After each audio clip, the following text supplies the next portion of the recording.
Ladies and gentlemen, boys and girls, and children of all ages, I am Singh, and I present to you the world's first ever daily wrestling show. We've seen enough of these shows. The Daily Show, these various live talk shows, Jimmy Kimmel, Jimmy Fallon. We've seen enough of these. It is now time that we give to the people, give to the wrestling fans what they want. And what they want is a daily wrestling shows made just for the wrestling fans. And that is why we are so proud to present to you the Daily Wrestling Show. This show is going to be all about the spice, all about the wrestling news, all about the rumors, all about the previews, the recaps, the reviews, the interviews. Everything that you want wrestling right here on the Daily Wrestling Show. Now, without wasting any more time, let's dive right in and let's start this episode with some spice. Now, former NXT North American champion Isaiah Swerve Squad, he shared a photograph of himself with AEW star Malachi Black, and this is the photograph in question. And as you can imagine, AEW stars, they looked at this photograph and they went crazy. And if you don't believe me, take a look at these tweets right here. Take a look at them. House of Black. People, look at these tweets. Wow, if there's something that AEW fans love more than AEW itself, it is seeing former WWE superstars sign with AEW. Oh, and a very elaborate comment right here. What does it say? Please tell me this pic was taken backstage at an AEW event, because I'm praying you will go to AEW where your talent and gift will be utilized. And appreciated. You were too good for WWE. I don't know if he was too good for WWE, but this tweet is too good for Twitter. Look at this tweet right here. This is Facebook worthy, I'll tell you that. Facebook worthy. Incredible. You gotta love the AEW fans, and you can tell that people, they're excited. They're very excited about this photograph, and they have good enough reasons to be excited. And that is because many times in the past, whenever we have seen a former WWE superstar posting pictures with a current AEW star or appearing on a podcast with them, they do end up being all elite. And in this case of Swerve Squad, you're getting the best of both worlds. Not only did they post a photograph with Malachi Black, but AEW superstar Eddie Kingston will also be appearing on his podcast Swerve City very soon. And WWE fans might recall the name Swerve City, as the podcast did previously air on the WWE network. Moreover, former WWE superstar Tia Valkyrie has been announced to be on the podcast too, so you can expect a lot of bridges that are going to be burned on the show. And this is something future or newly signed AEW superstars absolutely love to do, and that is burn bridges. Moxley, Renee, Brandy, Cody. At this point, MJF is probably the only AEW star who hasn't talked a lot of trash about the WWE. And something's very, very wrong when your company's biggest heel, who doesn't even mind talking trash about his own mother, refuses to talk trash about your rival company. MJF has even flirted with the idea of joining WWE in the near future after his contract in AEW expires. I know that might be a lot for some fans to swallow, so let's move on. And moving on, there's a breaking news, by the way. And breaking news is that Vince McMahon is a very, very religious man. He apparently worships himself. And the billionaire's prized possession proves it. Vince McMahon, whose net worth is about $2 billion, a little more than that, he lives in a mansion that is worth about $50 million in worth. Now, what's more interesting is that in that very mansion, along with the McMahon family, resides a huge painting of Mr. McMahon. Just look at that thing. Wow. And it does look like something that's been around for quite a few decades now. Wow. If you could compare that to Bryan Danielson, aka Daniel Bryan, he refuses to have fan paintings and fan pictures or paintings of himself on his wall in his home because he feels he's just too modest for that. He doesn't like having that around. But of course, Mr. McMahon has all the rights to have his own paintings in his mansion because apart from being the WWE chairman, Vince McMahon is also the founder and the owner of Alpha Entertainment. And as one of the most successful businessmen in the world, I guess it is acceptable to have your own painting on the wall of your very own mansion. And that is something not everybody can boast about. And by the way, here's another thing that you cannot boast about: being friends with The Rock and the tribal chief Roman Reigns. Now, there is one WWE superstar who boasts of this huge accomplishment. Let's play a game. Why don't you try to guess the superstar who is friends with both The Rock and Roman Reigns? I'll put 10 seconds on the clock, and you put the answer down in the comments. Ready, set, go!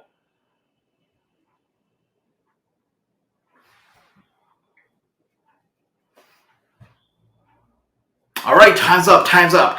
I'm sure you got it right? I mean, it was pretty easy to guess that. And the answer is the one and the only, the legendary, the future Hall of Famer, R-Truth. That's right, R-Truth. In an interview with Hot 97, R-Truth praised The Rock, calling him a humble, cool man. And he said much more than that. He said, and I quote, "The Rock wants to take as much as he gives, and he gives as much as he takes." And of course, R-Truth would know that, considering he actually wrestled Rock once. The main event of Survivor Series, The Miz and R-Truth versus the team of The Rock and John Cena.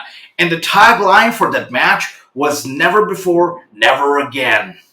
And they were not lying about that, that's for sure. And Truth also said that The Rock's cousin, Roman Reigns, is a very generous man. And he basically went on to say everything nice about Roman that would absolutely destroy his current heel character. And this is the year 2021, and kayfabe does not exist. And they wonder why the ratings were much higher in the 1980s and 1990s. Kayfabe is a thing of the past, and so are high ratings, dear. And now, moving on, former wrestler Batista. What? Oh, come on. Am I allowed to say that? I mean, he retired for good, right? Fine. Or do you want me to call him a Hall of Famer? I get it. I mean, he was supposed to be inducted in 2020, but that didn't happen. The 2020 class got inducted in 2021, but Batista was not in it. I guess they're saving his induction for 2023, in Hollywood. Which is why, in my books, he is not a Hall of Famer just yet. So take that. So former wrestler and WWE superstar Batista has landed a role in, and I'm gonna try my absolutely best to pronounce that without botching the name. Batista is going to star in M. Night Shyamalan's next film. Not as hard as I thought it would be. The film has been titled Knock at the Cabin and is slated for a February 2023 release, so I guess just in time for his Hall of Fame induction, right? And Shyamalan is an Oscar-nominated director, and Batista apparently jumped ship very quickly at the opportunity to work with him. I guess he doesn't have a problem with his last name, pronouncing his last name just like I do. Good for him, Batista, I guess. Good for him, yeah. And speaking of Hollywood and artists, please allow me to welcome the star of Wrasslinews, who is our news correspondent and also a music artist himself. He is on Apple Music, Spotify, and whatnot. Well, ladies and gentlemen, without any further ado, welcome Will YM. Hey, Will, how are you doing today? I'm doing good. How about you? Awesome. Doing great. So, what did you think about last night's Raw? I heard that there was a little girl who was a bit too angry about Becky Lynch defeating Liv Morgan. Yeah, I mean, I guess either it's because Becky Lynch is a little overrated or maybe it's Liv Morgan's time. I guess I could kind of agree with Right. those two statements. But, I don't think Raw was kind of the time or place for Liv to really do that. I lean towards day one of Royal Rumble. But, yeah, fans weren't happy, and I could kind of see the reason why. All right, before we get to a rating of Raw for last night, let's talk about something that's more important. Obviously, fans want to know the answer to. Who do you think is going to be ending up being more popular? Is it going to be the Little Miss girl or is it going to be the Little Liv Morgan girl? Definitely, you can't top the Little Miz girl. Obviously, that's more of a meme than than the Little Liv Morgan girl. I mean, they look kind of like twins, but the Little Miz girl's reaction was definitely more funnier than the Little Liv Morgan girl. So no, All right. you can't top Miz girl. Can't top the ultimate meme girl. That's the Little Miss girl. That's sweet. All right. Well, now that we're done with the important stuff, let's go back to Monday Night Raw. How would you rate last night's show? Um, I didn't really check most of it out. I mean, they're hinting around a split between AJ and Omos. Right. What was another thing? I think they're also hinting at Bobby Lashley maybe being inserted into the triple threat match. And yeah, of course, Becky Lynch retaining. Oh, it wasn't really that good of a Raw, so I would give it around a 5 or a 6. Right. Yeah, I mean, the only positives really were the comedy between Riddle and AJ in that interview, and the fact that Edge and Miz is confirmed for day one. So yeah, that's my rating. One of the key highlights from last night's Raw was a comedy segment between Riddle and Orton. It means a lot. It shows a lot, that how good of a show it was last night. All right. Well, thank you for your feedback on last night's Raw. Now tell us something about tonight. Why should fans tune into NXT 2.0 tonight? Well, first of all, it's the fall off from War Games, one of the most hyped nights of the year for NXT. So we could see stuff from like Toxic Attraction, Braun Breaker, LA Knight, Tommaso Ciampa, stuff like that. But we have two things confirmed. First is going to be former tag team partners Kyle O'Reilly and Von Wagner facing off in a steel cage match. Of course, last night Von Wagner tried turning heel on Kyle, but Kyle saw it coming and attacked him, and now there's going to be sort of a feud between the two in a steel cage match. Interesting. And Okay. yeah, and the other thing is Johnny Gargano, first ever NXT Triple Crown champion, multiple 5-star matches on the brand. It appears that his days are numbered in NXT, and tonight he's going to make an appearance. He's going to have a little promo with the audience, and maybe this could be his last night in NXT. Give a bit of a farewell address. I don't know about that. Well, I mean, after what John Moxley did, after the farewell that WWE gave to him, basically holding one entire show for Moxley, and then he goes on to really diss the company out loud. I don't know if they would allow for any of the superstar to also get that farewell before they go on to their rival company AEW. So just the fact that this guy Gargano is appearing tonight to address the crowd, it makes me feel like he has re-signed with the company. I don't know. Maybe he's signed a longer contract. Maybe he's going to get like one more match with Ciampa before he leaves or something like that. I don't know, but all we know is he's appearing tonight. He's going to talk to the fans, and whatever happens, happens. Really. Yeah, it seems to be an exciting night. I mean, I'm more excited about tonight than I was for last night's Raw. Should be good. Should be something that we should be talking about tomorrow when we get back here. All Exactly. right. Thank you so much, Will. It was great talking to you. Thank you for giving us a feedback from last night's Raw and letting us know tonight about NXT 2.0. And I can't wait to talk to you tomorrow. Thank you.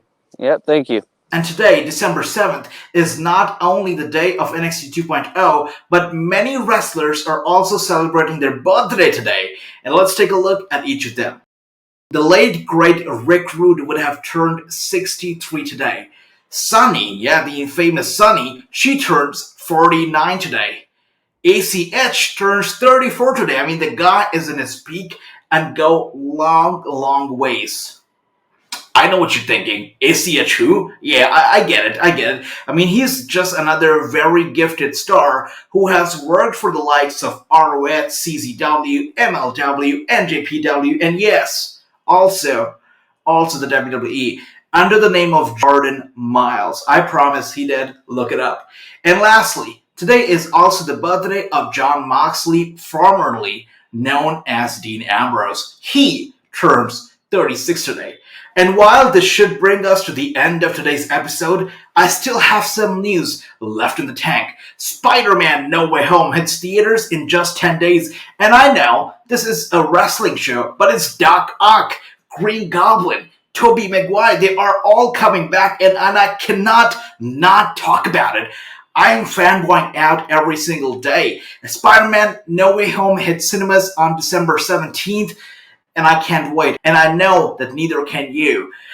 Wow, what legends. I mean, look at the lineup. Doc Ock, Green Goblin, Jamie Foxx, Andrew Garfield, Tobey Maguire, Tom Holland. What legends. And speaking of legends, by the way, WWE legend Mick Foley recently visited AEW commentator Jim Ross. And Jim Ross, of course, he's undergoing treatment for his skin cancer.